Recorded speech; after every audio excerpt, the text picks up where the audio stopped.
Recording. Speaker view.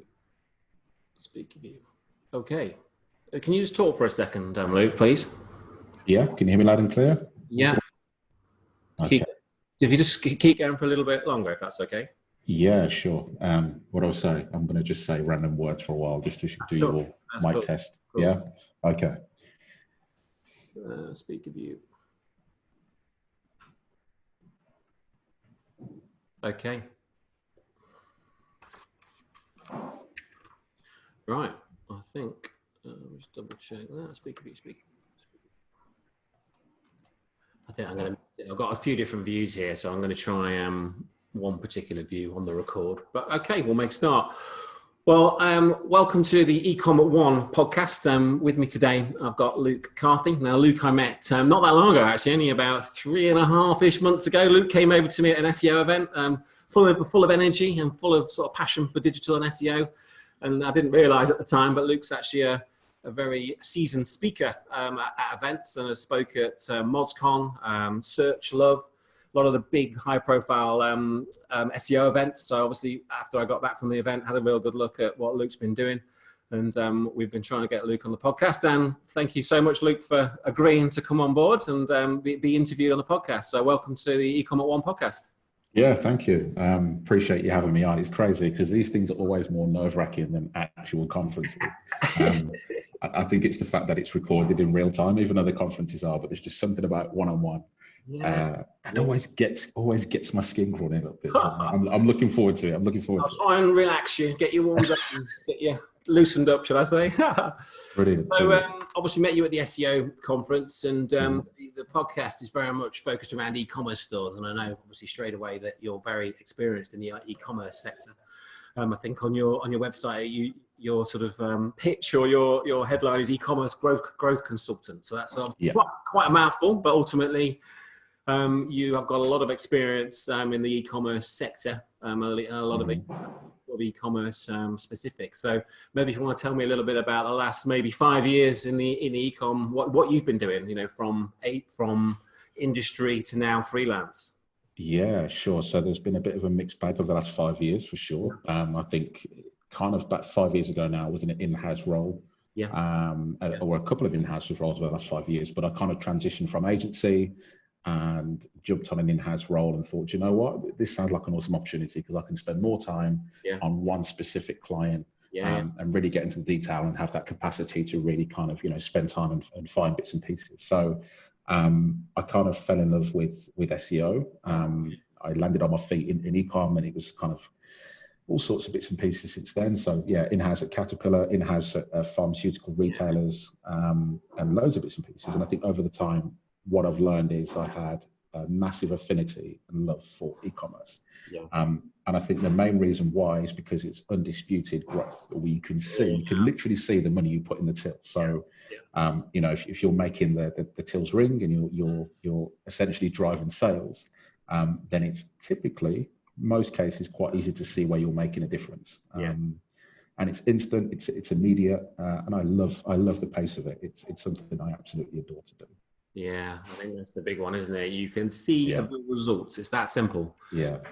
Which goes in both ways. Sometimes it can be, oh God, what have I done? But some of the times, definitely, it's kind of like, wow, that really works. Let's do more of it. Yeah. At least you know where you are, don't you? There's no sort of the facts are the facts. You've got some good data. Maybe you've got some bad data, but ultimately you've got some data with pound signs on it that are saying this is working, this is not working, this is right. Let's turn the tap. Let's look at what we're doing. So you've gone agency, in-house, and now freelance. So you've sort of done almost like the full circle, if you like, the whole shebang of options in terms of industry. Yeah, quite literally. So agency was, I like to sort of categorize the three different distinct roles in three different ways. So I think if anyone's getting started in the industry and wants to really jump into SEO or whatever it is, then you cannot beat agency for the level of exposure to account management, to client deliverables, all that sort of good stuff. In-house is very much a case where you can specialize more and get more of the politics and understanding of technology limitations and all sorts of good stuff. And then freelance for me was just identifying that it was a bit of a leap of faith. And I wanted to be in control of my own destiny, essentially, and ultimately offer my services and expertise to more than one company, which comes with pros and cons. But I love all three of them. But I think in-house was definitely the point for me where I realized, e-commerce is what I really want to stick at. Yeah, I think, obviously been an agency owner for about 10 years, I guess. And you sort of obviously had different account managers in the business, and we can sort of see that, I had some cracking account managers that are working in the business now and have worked in the business, but you sort of almost see that some people prefer working on a lot of stuff where, you may be a bit broad, but you're working on a lot of accounts and getting a lot of exposure to different things, different types of industries and different verticals and different product sets, which is very exciting. But then some account managers prefer, maybe that one or two, which can be a bit more challenging in-house to have one or two or three clients.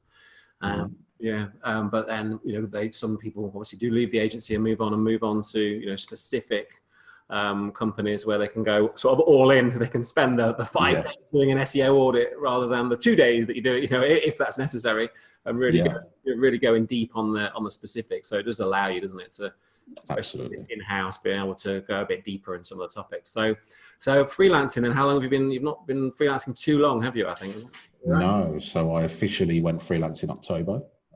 So kind of call it 4-ish months. So pretty much when we met, then you just just gone over, just gone over to the freelance. Exactly. I think I was probably still just in the midst of my notice period, actually, when we met for the first time, and it's been a whirlwind of a 4 months, to be honest. All sorts of. I actually wrote a post which really blew up. Actually, there was a lot of people who resonated with it and took took something from it, but it was just a couple of things that I wanted to talk about that a lot of people typically don't when they go freelance. So the emotional side of things, just speaking to the right people, getting the right network around you. But for me, I've been lucky. I do also have a business which I've had for a number of years now in promotional products. So that kind of helped me to get an understanding of the commercials and I guess that's e-commerce. Naturally. So it's been crazy, but I'm absolutely in love with what I do right now. Freelance has been incredible decision. What would you say then? There's that in-house guy or girl thinking about making the jump. What would your advice be? What would you sort of say what would you say to somebody that's thinking of making that jump, or what are the tips you would? So I think one of the biggest ones is identify your niche. And it doesn't have to be super granular or super specific, but just when someone is talking about you when you're not in the room, how would they be able to explain what you do as easy as possible? Because it's, if you say you're an SEO person or you're an SEO specialist, well, you and probably 500,000 other people, right? So what is it you do in the world of SEO or in your environment that makes you the go-to person for that problem? So to list a few names, for example, Barry Adams is the guy who I'd always go to for press, for news, for algorithms and that sort of stuff. You've got people like Marie Haynes, who are absolute gurus in the world of EAT and kind of understanding algorithms and picking pieces apart. Then the specialists I know in content, so that they're all SEO, if you like, but they all have their pocket specialisms. And I think it's understanding what your core specialism is and making that as easy as possible for other people to understand. If you don't have that, you get lost in the noise. So you've got specialisms in terms of, like, say, e-commerce is your specialism, but do you have then within e-commerce, do you have special or specialisms in terms of industries that you focus on within e-commerce? Do you know what? Yes and no. I think normally it's a case of getting down to the conversation of what the client wants before. So I've been lucky enough to work in both B2B and B2C e-commerce, and I love both. I actually prefer B2B, actually, which is a little bit more unusual than what a lot of people would say. But it really depends on the fit and what they want, or maybe even identifying the size and scale of their problem. Because for example, if it's something like re-platforming, then it's not necessarily my expertise, but I absolutely know the people who would be the go-to in that. If you want to talk about strategy, online growth, internal search, UX, CRO, then hell yeah, I'm happy to get stuck in. That's your bag. So I think it typically depends on what the problem is. And sometimes it might be a case of, I can help you with these, and I'd recommend you reach out to this person for that, a collaborative effort. I think that really resonates with me. I've had 10 years the agency, and we hold my hand up, and we've been very guilty of we do everything. to everybody, for everybody. Yeah. Just like, oh, and the It's crazy. Yeah, there's a lot of opportunity out there with our industry, you know, whether it's, you know, there's 20 different, you know, AdWords, shopping, Facebook, UX, SEO, break it down 15 times, PR, digital PR, we could be here all day. And the reality is, you know, yeah, I think listed every one of those services on our website a few years back, and then we sort of went, whoa, hang on a minute. There's a lot going on, right? Stuff here we're really good at, and the stuff here that, let's be honest, you know, we're not as passionate about, we're not as good at. You know, in reality, there's people that are better. So that's exactly what you're saying is exactly what we did. You know, we split our agency into two, and we just literally do not do certain aspects. And we go, no, you know, if somebody wants X, Y, Z, we say, you need to speak to whoever it is. But if somebody comes along who is very specifically after the things we do, we just know that conversation is going to be a very good conversation, and the likelihood of working together, if they're good people, if it's a fit, is very, very high. So yeah, and then it was crazy thing is self-selection of your customers straight away. Yeah, for sure. And the funny thing is, the reason why I say it depends on the conversation is because someone might have a conversation and say, I want X. But actually, when you get and forget what you think you want. I know it sounds patronizing, but I promise it's not. But forget what you think you want. Tell me what your problems are, and tell me what success looks like. Because some people might come to you and say, hey, look, I want SEO. And then you're like, okay, why do you think you want SEO? Because I want more customers. I want to double my sales, Yeah, and then you think, well, hold on a minute. So what are your problems that you have right now? Well, this doesn't work, that doesn't work. Well, actually, you don't need SEO right now. You have a technical problem that you need to fix away from SEO. For example, it's too slow, right? I mean, you could argue that is SEO, but what they've come to you for could be different to what they actually need. Or the perfect cliche one is, I need a new website. Right, I'm fed up with my old one, you know, blah, blah. And actually, you could find that it's not a new website they need, it's just some things that need to be repaired. And it's not that you'll say no to a new website, it might just be not yet. You know, if we can... right at the beginning, like what does sort of success look like? Well, it doesn't look like a website, it looks like more sales, or 20% or 40% over 3 years, or whatever that sort of number is. The website is a piece of the 5, 6, 7, 8, 9, 10, and then it's being what's what. So it's always better to not take what they're asking for at face value. Some people know exactly what they want, and that's great. Other people, as horrible as it sounds, think they know what they want, and that they're happy to hand over money. And you can say, well, you don't need to go and spend 50 grand right now. How about you just go and spend 5, fix those problems, and defer your 50 grand once we've hit a certain milestone, you know? So get some money back rolling in to pay for the next phase potentially, and exactly. funds itself, Okay, great. So I think it'd be good just to touch back on some of the talks that you've done. So what would you say? Obviously, I saw you were doing a panel more so when we met, but I know you've done some. You know, you were chairing a panel, weren't you? Quite a quirky panel. But you've spoken at MozCon. Yes, MozCon was ridiculous. It was like the peak of that. Was actually the conference for me that made me want to go freelance. That was the kind of, for me, it was kind of like right now or never, because when I stepped off that stage, the feedback was insane. The opportunities were incredible. I had conversations with some really cool people from Airbnb, from car gurus, and it was like, I had to turn these out, right? Because I was employed at the time. I still employed, yeah. So it festered away in the back of my head for some time, and I thought, you know what? If MozCon's my pedestal, then hell yeah, let's make it happen.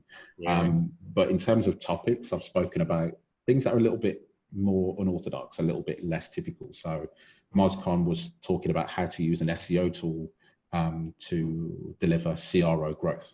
So a bit of a mishmash of using a tool that's not what it's necessarily designed for and using it for something else.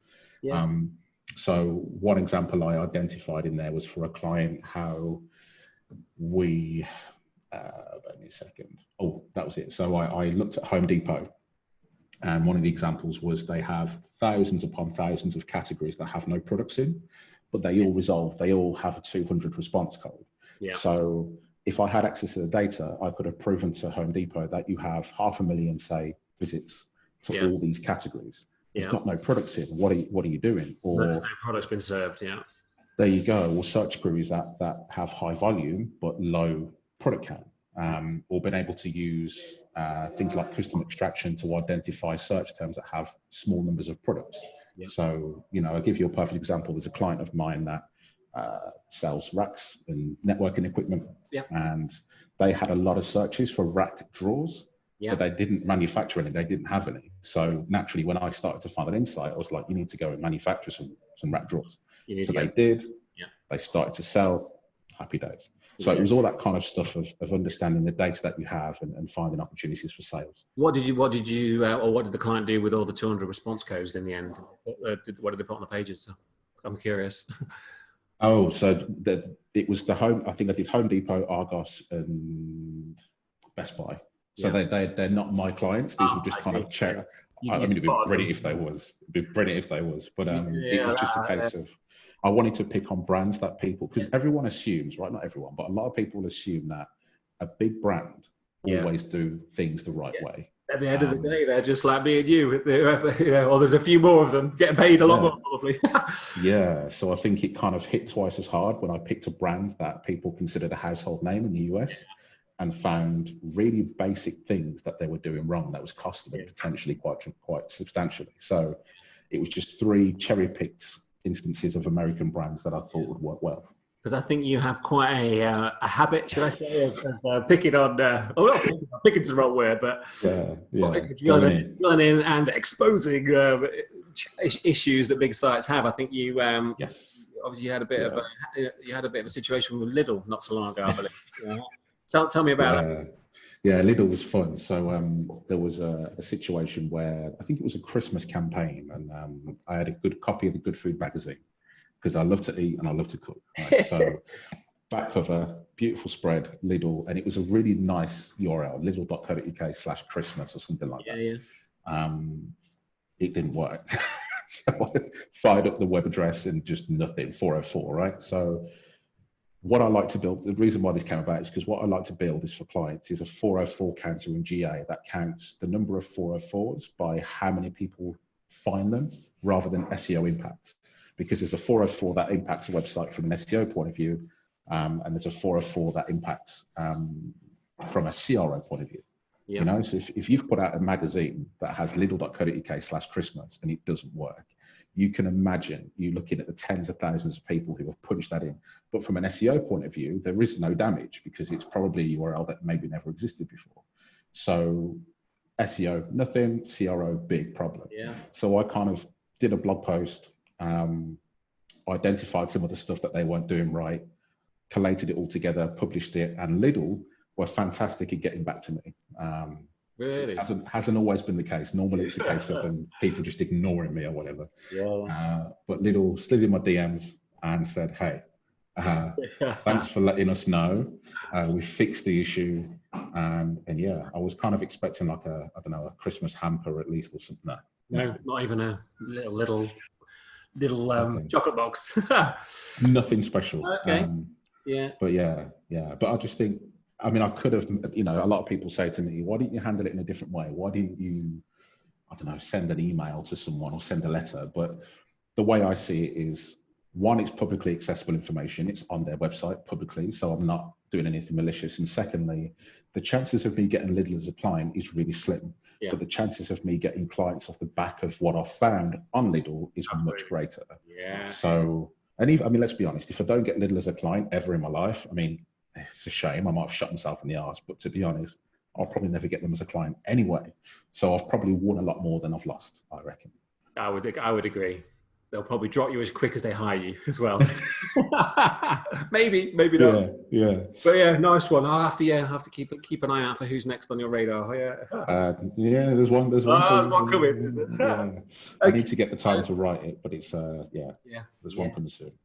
Brilliant. So if we move on to some sort of some of the strategy, some of the things that the sort of on the tool stuff that you're doing. So maybe talk me through, if you can, some of an e-commerce strategy that you've delivered that's generated multi-million-pound revenues and really shifted the needle for a company over the last few years, whether that's in-house or freelance. That's really you've sort of thought it through, you've got buy-in, implemented it, and then you've seen the needle really move on the sales.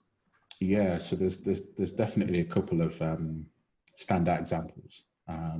One doesn't necessarily reach into the millions, but there's one that definitely has. But I'm pretty sure there's an NDA there. So anyway, but I'll talk about one which I can talk about because I've done it in a talk recently. So to paint a bit of a picture, it was an issue at the checkout. So what would happen is every couple of days, customers would call and say, "Hey, look, I'm at the checkout, putting in my card details. What's going on? I can't complete my transaction." So normally what happens is that would trigger a ticket into dev. Dev will take a look, they'll try and replicate the issue, can't replicate it, close the ticket, you know the system, right? And this kept happening on a weekly basis for probably like close to a year. It was a really extended period of time. So I thought, do you know what? Something doesn't really sit too well here. So I started building things in GA, which allowed me to pull error messages from Google Analytics. Yeah. So I identified that there's a particular error message that fires extensively on the checkout. And that error message was something like, it was a SagePay specific error. And what it was like a API responsive error 7004, yada, yada, yada. Didn't mean anything to anybody. So what we actually identified is error 1007 meant invalid card number. That's all it was. So we changed the copy in that message from whatever it was saying as an API output to invalid card number, please check and retry. £30,000 uplift in sales overnight, just because of the clarity of information. Changing the message to the end user, where they maybe put the card, put the card in wrong, or something wrong with the card, but it's sort of a bit of big error code rather than a, oh, don't worry, let's just try again message. Yeah, absolutely. Really simple things, but technically dev were never in the wrong because what they did worked. Yeah. You know, so technically if you put in the right card number, the transaction works. If you put in the wrong card number, an error message appears. And it's that kind of soft skill of where does UX lie in a small business? Like, you know, how did you spot, what was the first indicator for that problem? Was it in GA then you were seeing huge trouble? Yeah. Or was it obviously people submitting tickets with errors, or? So the indicator was I had a look at the checkout and identified all the error message events that were firing at that checkout, and that seemed to feature quite highly. So I thought, let's go and take a look. On top of that, we also captured lost basket revenue. Yeah. So that allowed us to understand all of the transactions we didn't win and tag all of the events in that session that led up to that specific loss in the sale. Yeah. So as you can imagine, there was a strong correlation between that poor error message and the lost basket value. Got quite immediate buy-in because we realized quite quickly how much money it was costing the business. So it wasn't even a case of let's put it in the queue. It was actually a case of, dude, why are we still having this conversation? Go and fix it now because it's clear. Corker example where, you know, people come along, so, we need to improve our SEO, but just like a simple saying it, obviously it takes some finding, but fixing a checkout, and the amount of sites we look at, I'm sure you do, like mobile, you look at the mobile checkout. We have where this company sells car parts. I think it's car parts, you know, been established 18 years, site's been online 18 years, fairly chunky business. But they've got a chatbot. Chatbot pops up, do you want some help? Yes, no, yes, no. But it was enabled when they were in checkout still, and you couldn't get rid of it. So you go into checkout on mobile, but you couldn't put your credit card in because the chatbot was overlaying the checkout.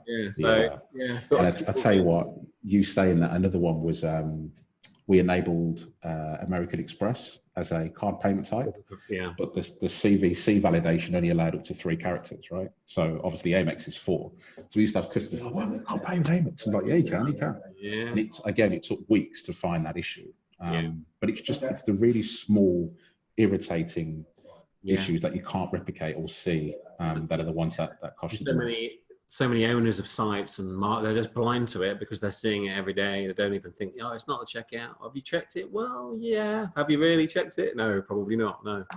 Okay. So Black Friday. I think I know when we talked about Black Friday, I think it was just literally before Black Friday. We're all getting geared up for the madness every year now. It just seems to get crazier and crazier and crazier, and sitting there refreshing GA and seeing what's going on and refreshing it. And say, oh my God, 10 minutes has gone by, another whatever, how many orders. But I know Black Friday is a big topic for yourself. What sort of things have you been doing, would you say, maybe last November with clients to maximize? So as I was relatively fresh in the freelance gig, there wasn't a huge amount of Black Friday activity from a client perspective. Yeah. So instead, I used that time to go and pick on everybody else instead. Mm-hmm. So who was it I looked at now? Homebase. Yeah. I think. And I actually got a response from Homebase, and it was quite nice, and I felt really bad afterwards. But what basically happened is you search for Black Friday on Homebase, and there was no results found. Yeah. Which I thought was quite funny, because if there's a single thing that has to be right, regardless of what time of the year it is, it should be your internal search. So searching for probably the most powerful keyword on your internal search on Black Friday, and it doesn't work. Painful. But to be fair, what Homebase said is that they were not doing a Black Friday sale. Yeah. So for me, I was kind of like, okay, so then you have an opportunity to double down on this, right? Because if you're not doing a Black Friday sale, when someone searches for Black Friday, you say, hey, we're not doing Black Friday this year. However, we have deals A, B, and C, D, E, F, 1, 2, and 3 available, right? Just because you're not doing something doesn't mean the experience has to be you're just not putting the Black Friday label on it, but you are doing exactly. And then we ended up sparking a whole conversation about using the same URL every single year. So every single year it becomes more and more powerful. So a lot of companies out there will do something like Black Friday 2019 or Black Friday extravaganza, and then next year it'll be biggest ever Black Friday as a URL. Just use the same one, because all of that equity you have will constantly be recycled every single year. And I think I looked at Currys in one of my talks, and my Search Love talk, not last year, but the year before, was on Black Friday. Now, there was one particular point where Currys had all of these juicy backlinks from people like TechRadar, all the review sites and all the review sites.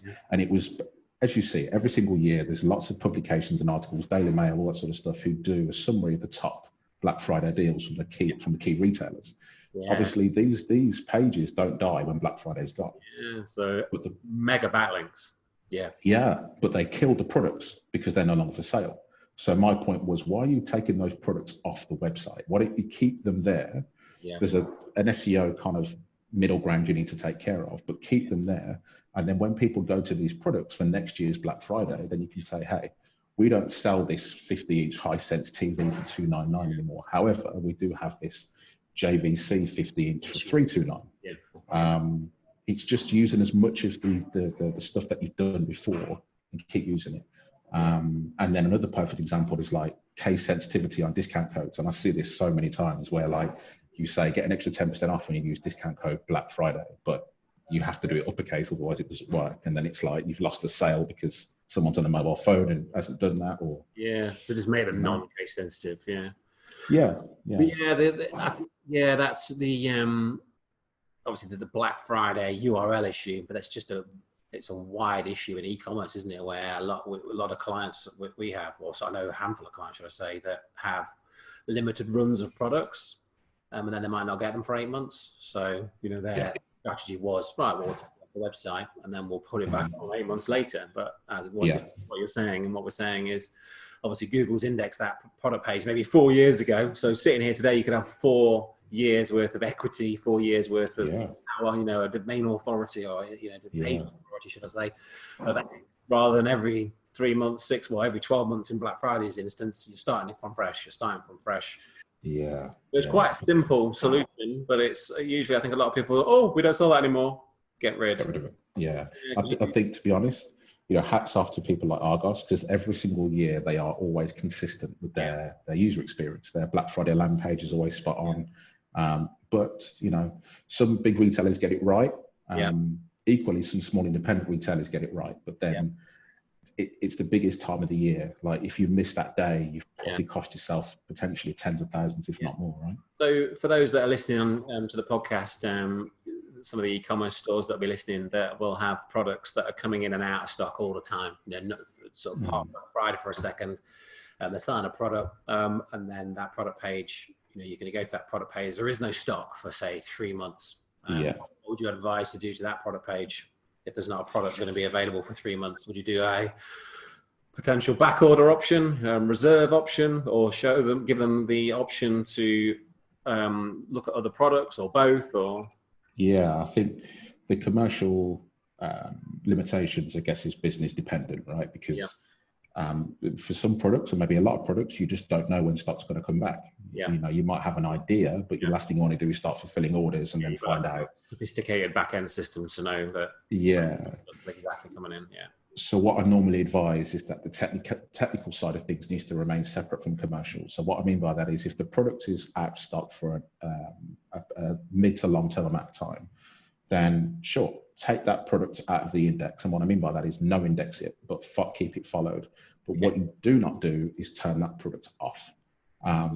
That product should always remain online, because in the world of e-commerce, you've probably over the last, say, 12 months sent it in an email, you've shared it on social media, you've got affiliate links to it, you've got all sorts of stuff. So the last thing you want is to have people go into that product and seeing a 404. Yeah. So what you probably should do is show the product page and be quite open and say, look, this isn't available anymore. However, we have other alternatives from this brand. We have similar items from different brands, but it allows the customer, rather than seeing a kind of, don't know what you're looking for, they've got an example or a number of alternatives they can go and look at. But that's exactly how it would work if you walked into a supermarket, right? If you walk in there and you're looking for a specific, I don't know, your favorite tin of tomatoes or whatever, and they haven't got them, you will look at alternatives unless you're particularly specific about what you want. So the same experience should be online. You know, if you're looking for something and they don't have it, then here are some good alternatives. And again, rather than nothing. Going back, rather than nothing. And so again, another retailer that does this really well is John Lewis. John Lewis, They're really good at kind of, this product is no longer available. Here's some more from this brand, and here's some other products that are from other brands, but are very similar in specification. Similar, just pulling from the category, one higher, lower, or price around circa the same brand, similar, Quite straightforward, really. I think it's just, you're either doing it or you're not. If you're not doing it, you know, it's getting something implemented, you know, depending on what you know, whether you Magento, Shopify, custom built, it's making sure you've got in there. I know there may be some limitations depending on what systems people are using. Less so now. I think most systems have got like, you know, that option, I think. So okay, so well, we'll see what this Black Friday seems a long way off, but it's always madness. Where are we now? 10 months time. 10 months to go. We'll see what the crazy stats are this year around Black Friday numbers. But every year it's as you know, we do a lot of Google shopping, and it's just crazy. Literally just blows my mind. I just like the bigger clients just hit and refresh. When you can hit refresh and get like, you know, literally dozens of orders in like 10 seconds. what? I remember blown up. It's good to see. The year before Friday, we've taken on quite a large client, probably doing about 15,000 orders a month, so reasonable size, and on a normal month. But then I was in London on Black Friday, and I was on the train, and I was like, I was trying to hit refresh on my phone, I was like, oh my god, I was going through the tunnels from King's Cross back, and it was like, oh no, and then it would take like a minute, and it was like, oh my god, there's another 100 orders, you know, like brilliant. Like a minute or whatever. But actually, you saying that, you know, this whole Black Friday thing, right? Like your Black Friday page should still be live now. You shouldn't be taking that down. So I know it's not Black Friday right now, but you're still going to get visitors to that. Maybe not that many, but maybe like 95% less than what you're normally used to. But be clever with it, right? You've got domain.com/Black Friday. You land on the page. We're not doing Black Friday yet. Register for next year, so stay alerted. And then also email list, build the list. Email list, and then also if you've got a February sale on or whatever, you know, time of the month you're in, you can say, look, we're not doing Black Friday, register and sign up for updates, but have a look at it. There you go. So your page is still working for you, your equity still passes to it, it's not 404 and you have Black Friday, it's, you know, you forget the Christmas gift, it's all about the Valentine's gift. There you go. You see, exactly. So can you imagine something like that for Moonpig right now? Valentine's is literally around the corner. Moonpig, we'll have to tag Moonpig when we get when we push this out live. I'll be curious to know if their Valentine's page is live all year round, or whether they make a new one each year or whatever. It'd be cool to take a look. Maybe I should take a look. I might find some time and investigate. Yeah, I mean, we'll push this live in about 6 weeks. We've got a bit of time, and we'll tag them up and we'll have a little look. And then if you put something out beforehand, then we can tag that as well. And yeah, cool. I'll see what I can do. Yeah, I think that gives you a lot to think about. I think obviously every e-com store has got Black Friday, but it's obviously the reality is you've got to maximise it all year round and prepare all year round. So you've got that, making sure those URLs are there for the Black Friday URLs, but then also the products that you're pointing to, you know, and product URLs that are coming in and out of stock. You've got a strategy for that, because I think that does get missed. Okay, so tricky question coming up. Damn, we're doing so well. Right, okay, come on, let's have it. No, it's a bit of a corny one or a bit of a tricky one, but what do you think is the best SEO strategy right now? I was going to say something really quite blasé and say not have one, but I would actually say that your SEO strategy should be to just build it as best as you can for your customers. Quality. Don't get me wrong, I think it's a tricky one. But if you spend a lot of your time building a website that it tickles all Google all in the right spots and everything else, then that's great. But if you have a website that is SEO friendly, but CRO nightmare, you are not helping your customers and you will lose customers as a result. But if you look at it this way, if you have a website that is really slick, easy to use, has a good, healthy conversion rate, people can find what they want, but from a technical SEO perspective, it's not perfect, there's a pretty good chance from money in the till you're going to do better with the latter than you would. But I forget who says this. I think it might be Stephen Kenwright. I'll double check, but he's a gentleman that I value a lot. And he says it's not that we're chasing search engines or chasing Google's, the fact that Google are chasing the best websites, because when you're searching for something, it's Google's jobs to give you the best possible website for that particular query. So if you build a website that's crap, technically sound, but crap, you're not going to rank very well. And we've seen this time and time again with websites that just have really ugly URLs, right? But they just seem to be ranking like crazy. But because it's their brand powerhouses, right? The Matalands of these worlds. The Halfords is a perfect example. Halfords is, from a technical point of view, a bit of a mess. But it's a brand that people know and love. It's what families buy tents from. It's where you get your bikes from. Brand affinity is huge. Yeah. So, I mean, I think your SEO strategy should be build a case and a business case for what your customers really want, and then SEO will kind of follow as a result of that. No, good. I like that. Okay, so I think we talk a lot about things that are working in life in general, and this is great. But the reality is, I think there's usually a few things that we will have all tried, or a few things that we may learn from a learning experience. So it's the best way to look at it. So what would you, have you got any sort of horror stories, funny stories about projects you've worked on, or clients you've worked with, or sites you've worked with? Definitely. There's one that springs to mind, and it's always my go-to horror story. And we were rolling out a new e-commerce website that was faster, easier, cleaner, all the boxes ticked from UX and everything else. So we launched it, and everything was good. We tested the URL structure, did all the migration, all good. Day one, it fell over. It like properly fell over. No sales, nothing. And we were like freaking out. What the hell's going on? What had actually happened is we'd made the website really fast without thinking about the back-end infrastructure and whether it could cope. So ERP-wise, so the server was built to cope. It was fine. So anything that was in the cloud was perfect. It was built for it. But what we didn't take into consideration was that the ERP system was dated.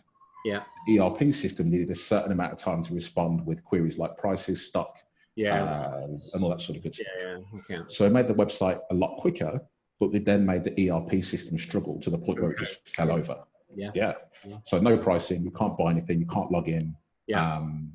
And we had no sales for the first day. So we had 100% down revenue day for crazy. I think the lesson learned here is it's all good to go make a website that's fast, and good to make a website that's better for your customers, but actually, can all your stakeholders internally cope with the improvements? it's one I just never saw coming, because everyone's kind of get on the fast train, make it fast, make it quick, make it better. But we didn't take into consideration whether all parts of the business were ready for that. I think that goes as well. When we touched on Black Friday, obviously you got this massive surge of business. Can you cope with it? Can you deliver? We have examples, fortunately, unfortunately, of very large, multi-million pound e-com stores, per month, that this November really screwed up, unfortunately, because they were that busy. They couldn't get the stock in time. They couldn't ship the stock in time. So they got literally, hundreds of reviews, which were not good, which really, they maybe maximise a short period, but now coming into January, February, when sort of the gift type of business is a little bit more challenging, or a lot more challenging compared with Christmas, their sort of their brands is, pretty damaged because they weren't, there's quite a few things happen with that particular. Being able to make sure everything in the back end is working, absolutely so important, because you can soon get caught out, can't you? And then the whole sort of day can come down. If in your example, if the warehouse system just completely broke and they can't pick and pack anything for a day, or they can't, stock levels, they order something by mistake, or there's a lot of variables, especially when you get to a certain size. It is, for sure. And I think maybe it's more of a problem in a small sort of SME business environment than it is corporate, or at least you'd like to think. But I think the point is, you can do the right thing and still make a massive cock up of it, right? You're hitting all your goals, all your targets, you're making things fast, you're making things cleaner, you're using the data. But if there's a part of the business that you rely on isn't ready, to your point, right? So you've done all your campaigns, you've got everything ready, you're driving traffic, you've got in conversion, but actually, and you hear it all the time. I think maybe not so much now, but back when Groupon launched, the whole thing of people going absolutely crazy for Groupon and booking tens of thousands of vouchers for this small massage parlor in Suffolk or something. They can't fulfill demand, so they have to close down because it's just crazy, right? So you're going to have to put that in the show notes about the massage parlor. The ones in Suffolk, not the ones in Thailand, all right? There's a difference there. We won't go any further. But absolutely, a little two-man band. I know we've got a small client, who's a friend of mine, right? Who's got a sort of a fitness center, but it's not a David Lloyd. It's a one man. He's got a couple of staff, and he does Groupon. And sometimes I see his Groupon, it's like sold 120. I'm thinking, how the hell, dude, are you going to get 120 people through your, your 2-room fitness? He has a brilliant business, but it's very personalized. But I think. The reality is with Groupon, probably not a lot of people actually redeem their purchases, but been geared up for what might come from that in something else. So SEO wise, what would you say are some of the tools that you like to really? Obviously, there's a lot of tools out there, a lot of I think household names in SEO, SEMrush, Ahrefs, and so forth and so on. A lot of tools we use in the industry, but what are the couple of bits that you use, sort of maybe a couple of features within a couple of tools that you really? So I like to, I'm a bit of a, what you would call it, I'm curious. So I normally try lots of different tools out, but I normally have a very distinct tool set that I go to all of the time. Ahrefs is one of my absolute favorites, mainly because of their data. It just seems to be the most comprehensive. And I think you can gauge the quality of an SEO tool by how well it finds data for small domains. So it's easy to go away and find, I don't know, Argos.com, right? Or Argos.co.uk and get loads of data. But actually for this kind of website that's been going for 2 or 3 years, it's got no equity, so for me, Ahrefs is brilliant. I love that tool, specifically the broken backlinks tool, but I actually wrote a blog post about that where Ahrefs might be missing a big trick. The broken backlinks tool within Ahrefs. But I actually ran across a case where Ahrefs only reports a link as broken if it responds with a 404 or a 4xx issue, a 5xx issue, or a DNS problem. So if it has none of those three, it won't be reported as broken, even though Google can see that as broken. So for example, a lot of opportunities then. So if something times out, so it just doesn't ever respond, then Ahrefs will never see that as a broken backlink, but Google will. So I actually wrote a blog post about this, and I'm hoping Ahrefs, I need to share it around a little bit more to see if they'll get notice of it. But yeah, I think the point here is sometimes broken backlinks you feel is the be all and end all of finding the broken links. And actually, by sheer coincidence, I found found something that wasn't necessarily the case. So I'll pop a link to that in the thing. Yeah. But Screaming Frog, I think, is a given. It's a toolkit. It's literally the screwdriver of anyone who works in that industry. A cheap tool as well, isn't it? Yeah. Technically free, depending on how big the site is, and then like less than 200 quid a year for a subscription. Yeah, 180. Yeah. Negligible stuff. I really like one which isn't very popular called Cognitive SEO. SEO, Razvan. Yeah. I haven't used this one in some time, but that thing was awesome. I think back in the day of when disavow was like this huge super topic, they had a really powerful disavow tool. But I've got one more go-to which I use and I have a subscription to, which is Systrix. Love that one. Oh, I don't know that. Systrix is the one that for me makes all that data stakeholder friendly, C-suite friendly, because it has a beautiful graph called keyword. Damn, I need to do this justice. What the hell is it called? Visibility index. There we go. And the visibility index is a perfect graph at demonstrating organic performance over a period of time. So like over 5-10 years. And you can start to see exactly where a particular domain was at its SEO peak and where it's dropped and why, and algorithm updates. And for a C-suite, that's really helpful. Because rather than kind of show them GA and all this kind of stuff, it's just one graph. That takes an average of basically all the SEO factors and kind of gives you a nice, don't have to find problems. I have to say that's not one I've heard of, and that's I think we'll give that a go and I'll have a play. I think Cognitive. We used Cognitive for about 5 years here, somewhere there, up until about a year ago. Then we have moved things around a bit, but it's one that I personally really liked. I think for the link profiling specifically, it was exceptional. But like you say, when we were doing a lot of disavows, which we don't do anymore, well, very rarely. It was with our bread and butter back in the day when we were disavowing. It was literally Cognitive, build the disavow file. Good. But what I will also say actually is, you know what, you don't actually have to spend money to get good tools. Like Search Console is awesome. Let's be honest. Although there's a few things I don't like about it. For example, if you no index URLs, they don't appear, backlinks for those URLs don't appear in Search Console. So no index and or no followed URLs don't appear. And I've got a post about that as well. But Search Console is incredible. There's like loads of redirect hot checkers. There's loads of Chrome extensions. So I love the Ayuma, I think that's how you pronounce it, Ayuma redirect checker for Chrome. I love the JS, the JavaScript toggle switcher, which just allows you to see how website renders when JavaScript's turned off. There's loads of free things that not only do one thing, but it saves you a bucket load of time, or just gives you a window of visibility that you wouldn't have had without it. Free tools are some of the best ones. If you had to choose one, you'd be Ahrefs then? I had to choose one tool is a bit of a nightmare situation in SEO, I know, but if you had to go with one, where would you go? I think another question. You've got 10 minutes to diagnose a website best you can. What tool would you use to be able to present enough data on that website? Search Console. Search Console. Because that way I could justify value without spending a single penny. And then I can get my window for Ahrefs afterwards. I've done that epic presentation, and now I can get Ahrefs, Systrix, and everything else all in the one. Okay, brilliant. So lots of tools there. Some good shout outs there. So that's good.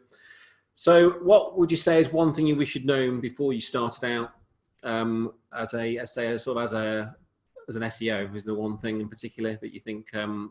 That's a good question. Maybe spend a lot of time doing something that maybe that's not the way forward, or is there one sort of area that spent a lot of time in? I wish I would have known how big a deal Python would have been before it was a big deal. Okay. Because data is the new gold. I say data is the new gold, like data hasn't been gold for several years now, but Yeah, Python just seems to be this epic force. And actually, shout out to a lady called Ruth Everett. Actually, she's literally, every time I see her, she just always gives me this catalyst to go and pull my finger out and go and get some Python stuff done, which is brilliant. She works for DeepCrawl. Yeah, she did. When I met you, she was doing the talk there, wasn't she? Was that? Yes. Yeah, that was there. I have to admit, a couple of my guys, or particularly one guy, Andy, who's our head of or lead technical engineer, he's now like on Python. He's like Python mad, Yeah, Python is definitely one. I think, outside of that, automation, it's still something I'm working out. I'd still love to know a heck of a lot more, but you don't know what you don't know, right? So I think if I could have jumped on Python, say 2 years ago or whatever, then that would have been incredible.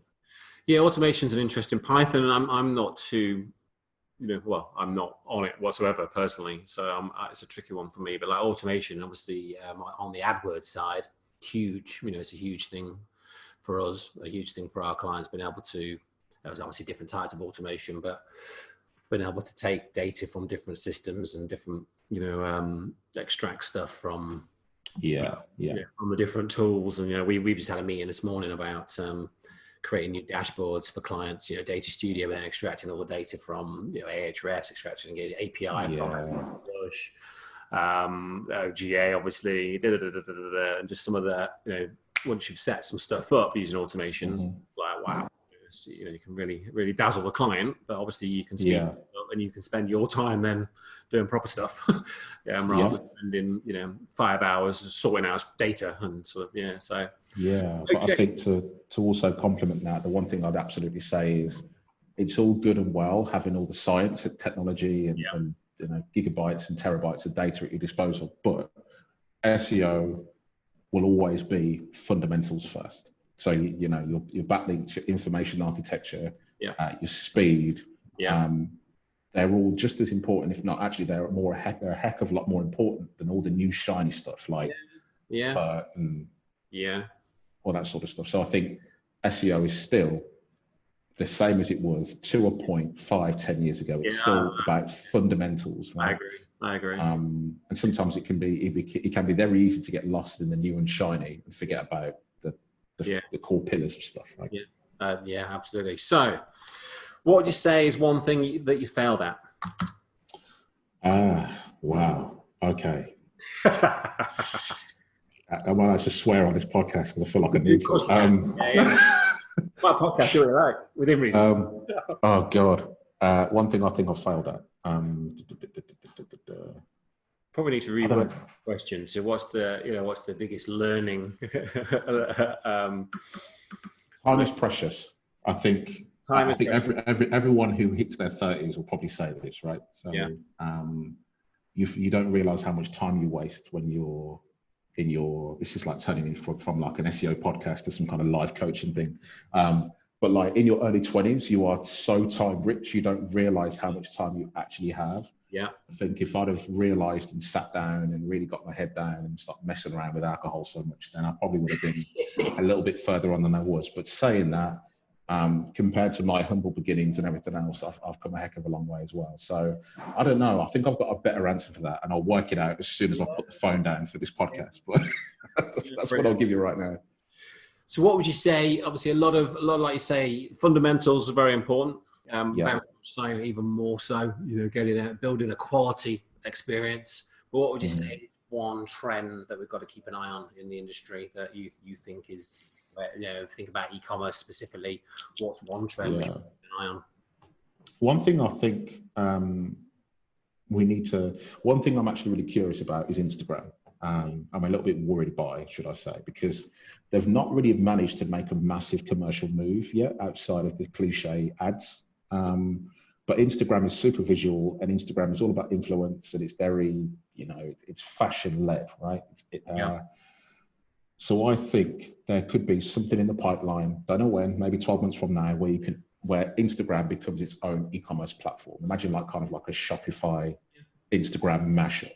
And I know they've done beta tests of stuff like this before. You might know more than this with me. But at the moment where a brand will list in an image, and you can brands, only so many brands have got that, I believe. Yeah, but could you imagine how powerful it'd be if Instagram had the ability to kind of create a Shopify instance in that platform? Yeah. I think that would be huge, especially if Instagram is slicing the commission off every sale. But I just think something tells me there's something bubbling away in their HQ somewhere. That's how can we monetize Instagram in a way that other people don't.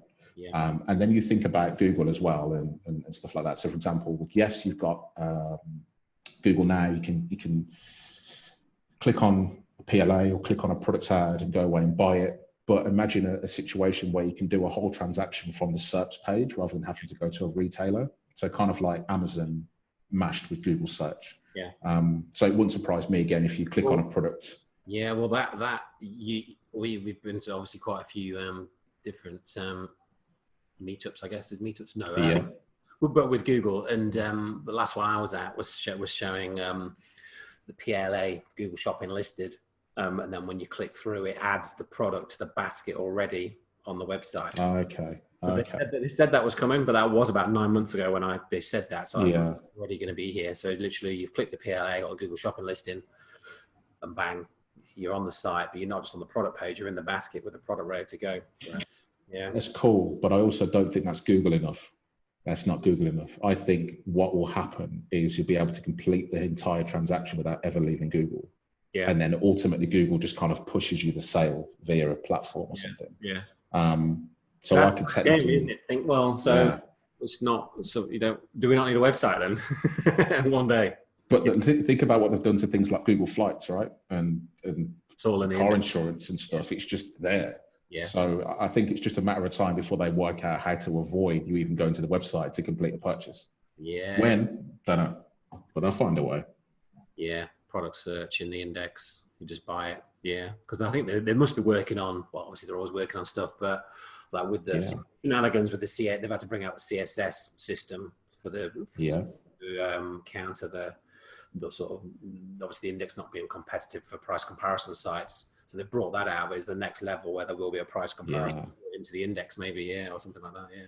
Well, so they've already got Google Play Store. Is your shout out then to keep an eye out then? One to one. I'm not a fan of the platform at all, but I just think I don't really like what it stands for and the kind of mental health connotations with it. But I just think as a platform, it's probably the one that's most trend oriented. Yeah. Okay, well, we're nearly at the end, Luke. We've had we are. That's an hour, pretty much. Disappeared. 50-ish minutes. So, last question for you. I like to ask my guests about a book that they would recommend or a resource they would recommend, preferably a book. What have you got? One that's on top of the list? I have. There's a book by a lady called April Dunford. And I'm going to do absolutely no justice now because I've forgotten what it's called. It's called Obviously Awesome. And it's a book all about product positioning. And sounds really cliche and kind of, whatever, mate. But honestly, if you can find her presentation online, she did Learning Bound over in Dublin last year, and it blew my mind. She tells a really good story about her personal experience and trying to position a financial product in a really like a challenging sector.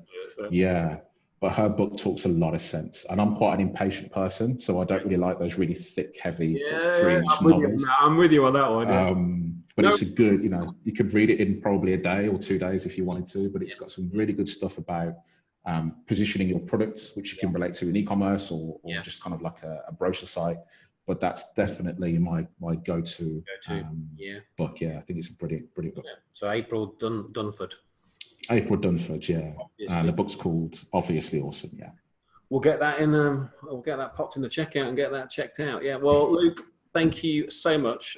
So for the guys that are listening to the podcast, when we release it, how will they be able to find out more about you, Luke? Where's the best place to sort of find what you're up to? Google, I guess. Twitter. I'm always on Twitter. Yeah. So lukecarthy.com, at Mr. Luke Carthy on Twitter. I'm normally speaking at some conference somewhere. I think about a few things. Sort of speaking agendas at the various SEO stroke sort of. So I'm at Brighton in April, Yeah. And there's a few small meetups as well. There's one I'm looking forward to called Drink, which is one that's coming up in March, I think. March. Yeah. And there's another one I'm speaking at. This may actually come out. I'm actually speaking there before this podcast releases, but it's called Love Inbound, and it's in Clitheroe Row, and it's by the guy. It's a HubSpot agency called Digital 22. There we go. And they put on a conference that they've kindly invited me to. So yeah, I'm normally at some meetup or conference. Yeah. So yeah, we'll find you on LinkedIn. Obviously, I know you put a lot of stuff out there, and you'll be putting your latest finds on LinkedIn of who's doing what or who's not doing what. Absolutely. Well, thanks so much, Luke. It's been an absolute pleasure. There's a lot of in there, so I'm look forward to catching up with you again soon. I'll just thanks a lot. Brilliant. No problem. Thanks for having me on. Thank you. Right.